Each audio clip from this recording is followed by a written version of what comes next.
शिमला में एक press conference को संबोधित करते हुए उत्तराखंड के सीएम पुष्कर सिंह धामी ने कहा, 2014 से पहले भारत वैश्विक स्तर पर कोई स्टैंड नहीं ले पा रहा था। भारत को घोटालों और धोखाधड़ी का देश माना जाता था। आज पूरी दुनिया किसी भी वैश्विक मुद्दे पर भारत की प्रतिक्रिया का इंतजार करती है।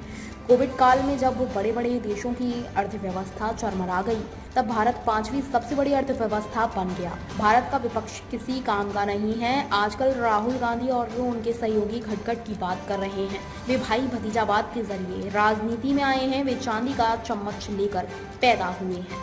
उन्हें सब कुछ खटखट मिला है, इसलिए उन्हें संघर्ष विजन और उस विजन को कैसे क्रियान्वित किया जाए, इसके बारे में कुछ भी पता नहीं है।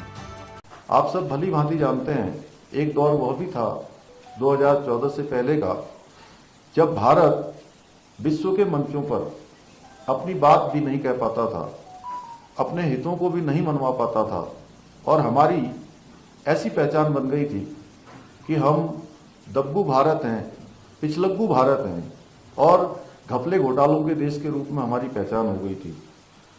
ऐसे स्थिति से भारत को किसी भी वैश्विक मसले पर दुनिया अब सबसे पहले भारत का नजरिया जानना चाहती है। दुनिया की कोई भी घटना दुनिया के अंदर घटित होती है तो पूरी दुनिया आज भारत के रुख का इंतजार करती है।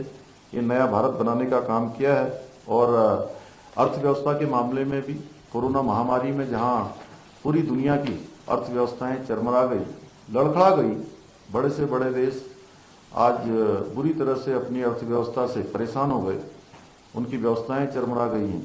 ऐसे समय में भी भारत 11वें नंबर की अर्थव्यवस्था से आज 5वें नंबर की अर्थव्यवस्था बन गया है और एक एक पल और एक एक क्षण आदरणीय प्रधानमंत्री मोदी जी ने देश को समर्पित किया है और 140 करोड़ देशवासियों को अपना परिवार मानकर काम किया है। और ये जहां एक तरफ पूरे समर्पित भाव से प्रधानमंत्री जी, भारतीय जनता पार्टी एनडीए काम कर रही है, वही ये भारत के लोकतंत्र का दुर्भाग्य है कि आज जो विपक्ष है वो सतही विपक्ष मिला है, नकारा है। इसलिए इनके लिए सत्ता में आना तो बहुत दूर की बात है, लेकिन एक सकारात्मक विपक्ष को देश की तरक्की में उनका क्या विजन होगा ये देश के सामने प्रस्तुत करना चाहिए। आजकल आप देख रहे होंगे राहुल गांधी और उनके सहयोगी जो गठबंधन के लोग हैं वो बार बार खटाखट की रट लगाते रहते हैं। दरअसल ये सब लोग एक ऐसी व्यवस्था के तहत राजनीतिक क्षेत्र में आए हैं कि इनको जो है अपने घर से, अपने परिवार से ये चीजें सब विरासत में मिली है।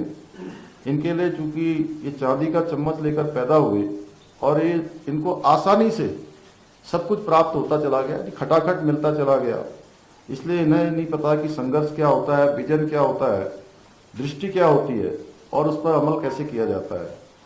मोदी जी के लिए हमेशा सेवा, कर्तव्य और गरीब कल्याण की यही बातें हमेशा से उनकी प्राथमिकता रही है।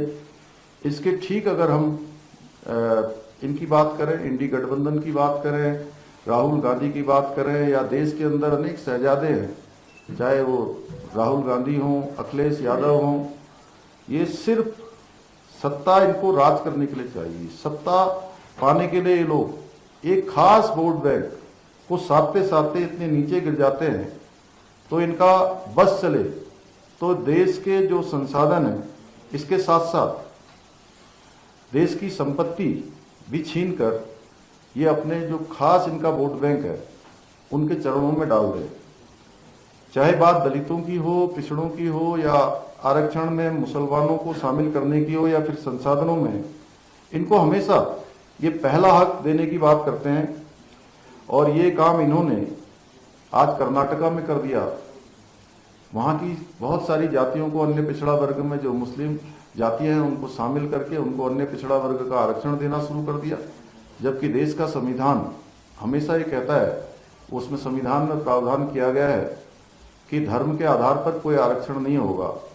जाति के आधार पर आरक्षण की व्यवस्था की गई थी, उसको भी इन्होंने संविधान को एक तरह से पिछले दरवाजे से उसके साथ भी खिलवाड़ करने का काम किया है। संविधान की मूल भावना पर इन्होंने चोट किया है। और जब अभी कलकत्ता हाई कोर्ट का फैसला है, तो कलकत्ता हाई कोर्ट के फैसले को भी ममता बनर्जी चैलेंज करती हैं और समय समय पर इनके गठबंधन के जो लोग हैं वो बार बार एक वर्ग विशेष को आरक्षण देने की बात करते हैं। ये काम इन्होंने कर्नाटका में किया, ये काम इन्होंने संयुक्त आंध्र में किया। अब ये पूरे देश के अंदर इस प्रकार का एक तुष्टीकरण और एक षड्यंत्र देश के अन्य पिछड़ा वर्ग, दलित, आदिवासी, जनजाति, इन सब लोगों के साथ भी ये करना चाहते हैं।